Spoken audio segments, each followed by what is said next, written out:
ছাত্ৰ ছাত্ৰীসকল আমি আজি এই ভিডিঅ'টোত অনুশীলনী 12D প্ৰশ্ন 3 ৰ পৰা আৰম্ভ কৰিব লৈছো 3 নম্বৰ প্ৰশ্নটো মই তোমালোকক লিখি দিছো ইয়াতে কি দিয়া আছে আমি চাও এটা ট্ৰেপিজিয়ামৰ কালি 147 বৰ্গ মিটাৰ যদি সমান্তৰাল বাহু দুটাৰ যোগফল 42 মিটাৰ হিয়তৰ মাজৰ দূৰত্ব কিমান ট্ৰেপিজিয়াম এটাৰ কালি আমাক দিয়া আছে আৰু ট্ৰেপিজিয়ামৰ কালিৰ সূত্ৰটো হৈছে হাফ ইনটু সমান্তৰাল বাহু দুটাৰ যোগফল ইনটু হিয়তৰ সমান্তৰাল বাহু দুটাৰ মাজৰ দূৰত্ব গতিকে আমাক তাৰ ভিতৰত কালিটো দিয়া আছে সমান্তৰাল বাহু দুটাৰ যোগফল দিয়া আছে সমান্তৰাল বাহু দুটাৰ মাজৰ দূৰত্ব উলিয়াব দিছে গতিকে যেটো উলিয়াব দিছে হেতু আমি ধৰি লম ধৰা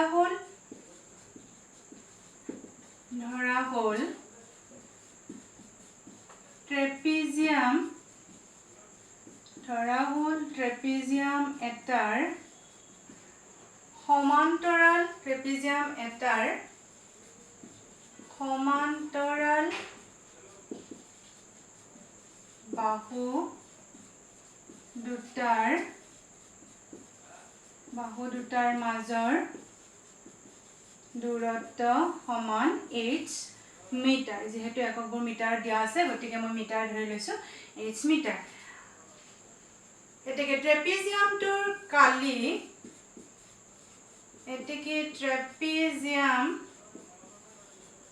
ট্ৰেপিজিয়ামটোৰ কালি কি আছিল কালিৰ সূত্ৰটো আমাৰ হাফ ইনটু সমান্তৰাল বাহু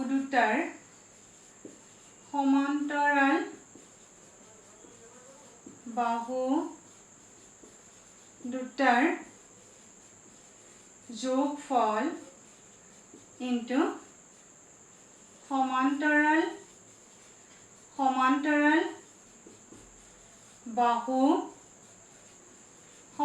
বাহু দুটাৰ মাজৰ দূৰত্ব এইটো আছিল আমাৰ ট্ৰেপিজিয়ামৰ কালিৰ সূত্ৰটো গতিকে ইয়াৰ ভিতৰত আমাৰ কি কি দিয়া আছে ট্ৰেপিজিয়ামটোৰ কালি দিয়া আছে 147 is equal to half into সমান্তৰাল বাহু দুটাৰ যোগফল দিয়া আছে আমাক 42 মিটাৰ ইনটু আমি দূৰত্বটো ধৰি লৈছো h গতিকে h ৰ ভ্যালুটো উলিয়াব লাগে 147 into 2 is equal to 42 into h ইয়াৰ পৰা মই h ৰ ভ্যালুটো উলিয়াব লাগে এতিয়া গতে 42 টো যেহেতু আমাৰ ইয়াতে পূৰণ হৈ আছে গতিকে 147 into 2 divided by 42 is equal to h এটা ক্যান্সেল যাব 2 ৰে ইয়াত ক্যান্সেল যাব 2 ৰে এবাৰ আৰু ইয়াতে 21 ৰে যদি কৰো 147 গতিকে 21 ৰে এবাৰ আৰু 147 হ'ব 7 বাৰ so 7 equal to h অৰ্থাৎ সমান্তৰাল বাহু দুটাৰ মাজৰ দূৰত্ব আমি h বুলি ধৰি লৈছিলো এতেকে সমান্তৰাল বাহু দুটাৰ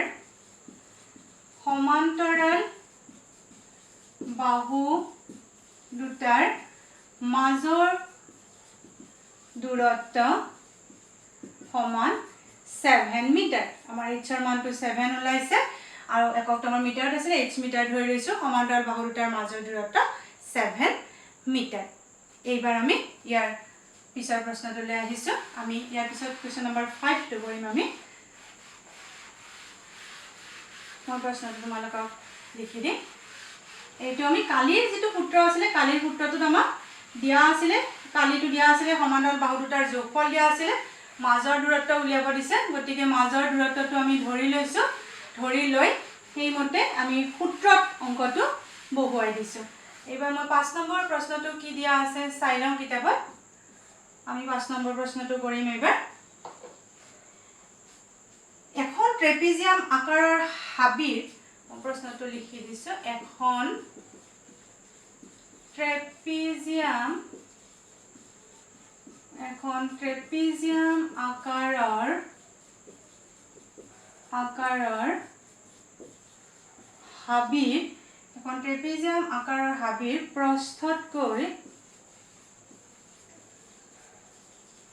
হাবিৰ প্ৰস্থতকৈ ইয়াৰ সমান্তৰাল প্ৰস্থতকৈ ইয়াৰ সমান্তৰাল বাহু দুটাৰ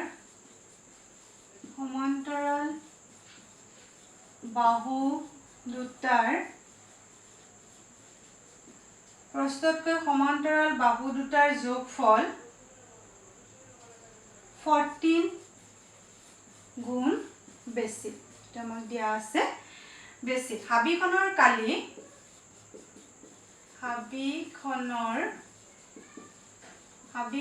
কালি আমাক দিয়া আছে কালি 2800 বৰ্গ কিলোমিটাৰ হলে ইয়াৰ প্ৰস্থটোৱে উন্নতি বুজাইছে, ব্ৰেকেটত উন্নতি লিখা আছে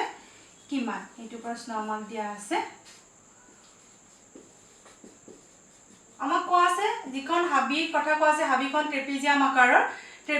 আকাৰৰ হাবি। এই কথাখিনি মন দিবা, ট্ৰেপিজিয়াম আকাৰৰ হাবি। গতিকে আমি কালিৰ সূত্ৰটো ট্ৰেপিজিয়ামৰ কালিৰ সূত্ৰ ব্যৱহাৰ কৰিম। ট্ৰেপিজিয়াম আকাৰৰ হাবিৰ প্ৰস্থতকৈ ইয়াৰ সমান্তৰাল বাহু দুটাৰ যোগফল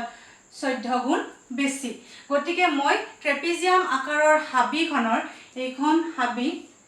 আৰু হাবিখন আমাৰ কেনেকুৱা ধৰণৰ ট্ৰেপিজিয়াম এনেকুৱা ধৰণৰ, আৰু এইটো হ'ব আমাৰ প্ৰস্থ, এইটো প্ৰস্থ হ'ব। আৰু সেইকাৰণে প্ৰস্থটোৱে আমাৰ উন্নতি বুলি কৈছে। এই প্ৰস্থতকৈ সমান্তৰাল বাহু দুটাৰ যোগফল 14 গুণ বেছি। গতিকে মই যদি প্ৰস্থটো x বুলি ধৰি লওঁ যে প্ৰস্থটো x কিলোমিটাৰ, গতিকে সমান্তৰাল বাহু দুটাৰ যোগফল কি হ'ব আমাৰ 14x কিলোমিটাৰ। গতিকে আমি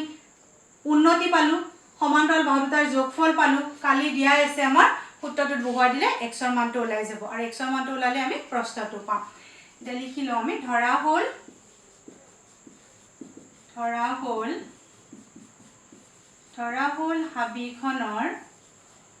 হাবিখনৰ প্ৰস্থ আমাক যিটো দিয়া আছে প্ৰস্থ বা উন্নতি সমান x কিলোমিটাৰ। এতেকে সমান্তৰাল বাহু দুটাৰ এতেকে হাবিখনৰ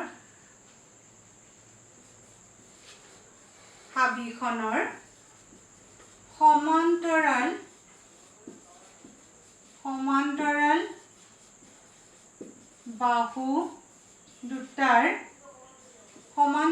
বাহু দুটাৰ যোগফল কিমান হ'ব আমাৰ 14x কিলোমিটাৰ। এইখিনি আমি উলিয়ালো। এতেকে কালি হাবিখনৰ কালি যেহেতু ট্ৰেপিজিয়াম আকৃতিৰ হাবিখন, কালি হাফ ইনটু সমান্তৰাল বাহু দুটাৰ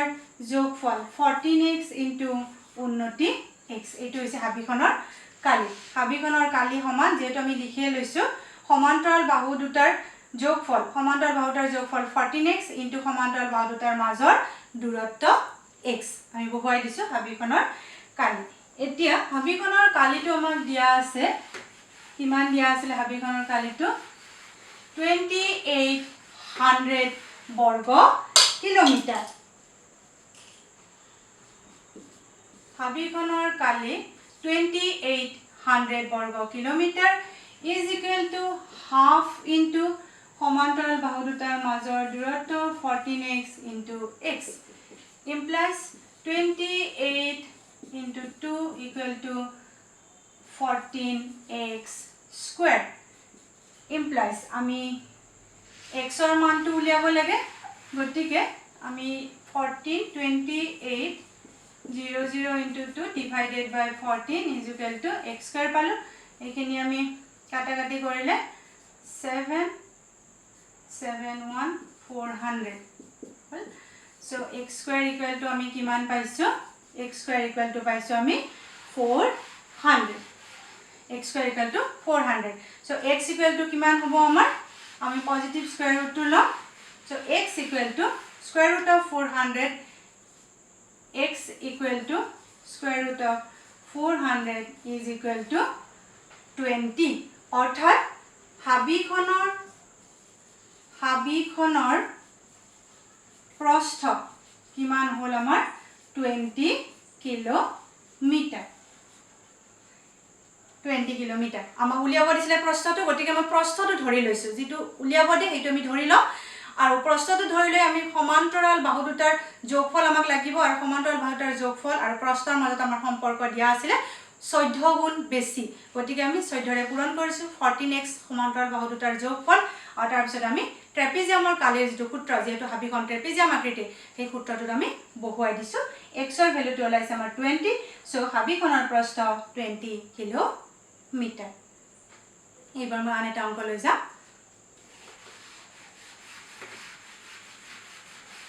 মই প্ৰশ্নটো লিখি দিম তোমালোকক 6 নম্বৰ প্ৰশ্নটো আমি এতিয়া কৰিম প্ৰশ্নটো মই তোমালোকক লিখি দিছো এটা ট্ৰেপিজিয়ামৰ কালি দিয়া আছে এটা ট্ৰেপিজিয়ামৰ কালি 2100 বৰ্গ সেন্টিমিটাৰ আৰু ইয়াৰ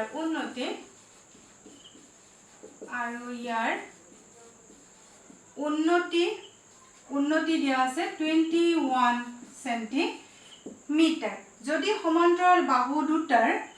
প্ৰশ্নটো দিয়া আছে যদি সমান্তৰাল বাহু দুটাৰ এটা অইনটোতকৈ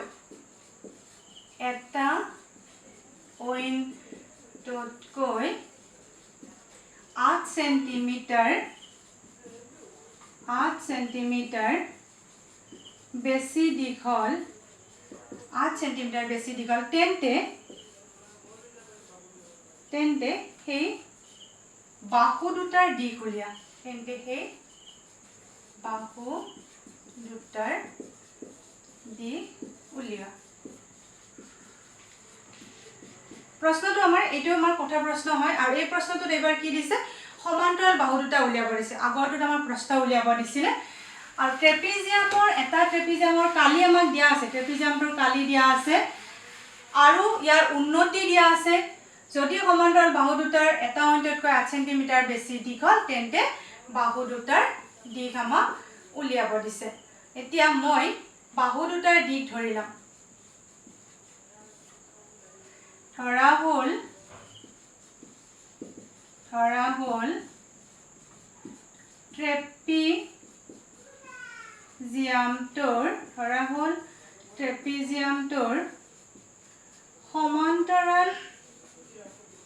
ট্ৰেপিজিয়ামটোৰ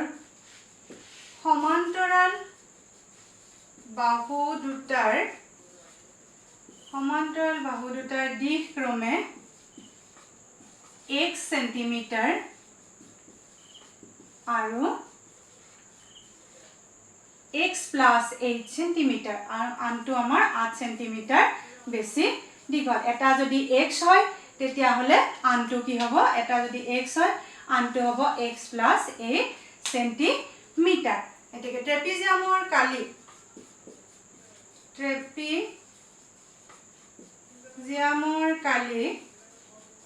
ট্ৰেপিজিয়ামৰ কালি সমান হাফ ইনটু সমান্তৰাল বাহু দুটাৰ যোগফল ইনটু সিহঁতৰ মাজৰ দূৰত্ব গতিকে আমাক দিয়া কি আছে ট্ৰেপিজিয়ামৰ কালি দিয়া আছে 2100 বৰ্গ centimetre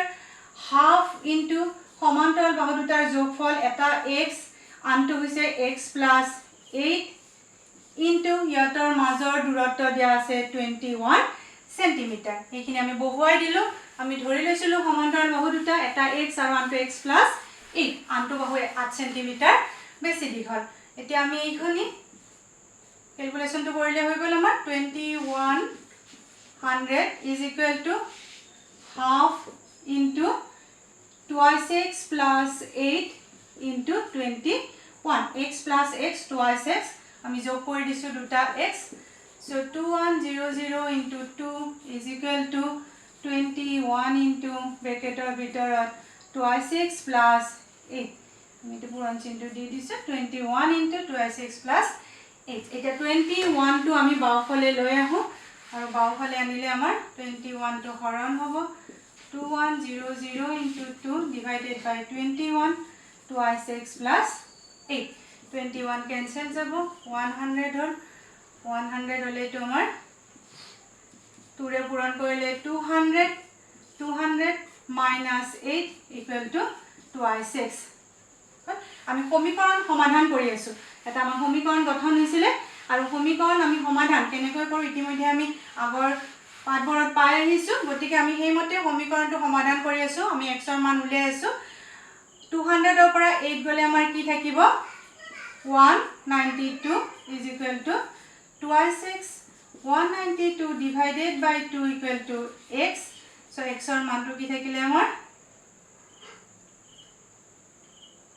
96 is equal to x equal to পাইছো আমি 96 x আমাৰ কি আছিল x আছিল সমান্তৰাল বাহু দুটাৰ এটা বাহু আছিল x আৰু আনটো বাহু আছিল x plus 8 8 cm বেছি দীঘল গতিকে সমান্তৰাল বাহু দুটাৰ মাপ হ'ব ক্ৰমে মই এখিনি মুছি দিছো সমান্তৰাল বাহু দুটাৰ মাপ এতেকে সমান্তৰাল বাহু দুটাৰ মাপ ক্ৰমে 96 সেন্টিমিটাৰ আৰু আনটো হ'ব 96 plus 8 is equal to আমাৰ কিমান হ'ব 104 সেন্টিমিটাৰ এটো आंसर আমাক উলিয়াব দিছিল সমান্তৰাল বাহু দুটাৰ যোগ কিমান এটা 96 আৰু আনটো হৈছে এটা 96 আনটো হৈছে 104 104 সেন্টিমিটাৰ ছাত্ৰ ছাত্ৰীসকল অনুশীলনী 12 ডি মই তিনিটা প্ৰশ্ন আজি ভিডিঅটোত আলোচনা কৰি দিছো তোমালোকে চাবা ভিডিঅটো মন দি চাবা আৰু অংকবোৰ কৰিবা থ্যাংক ইউ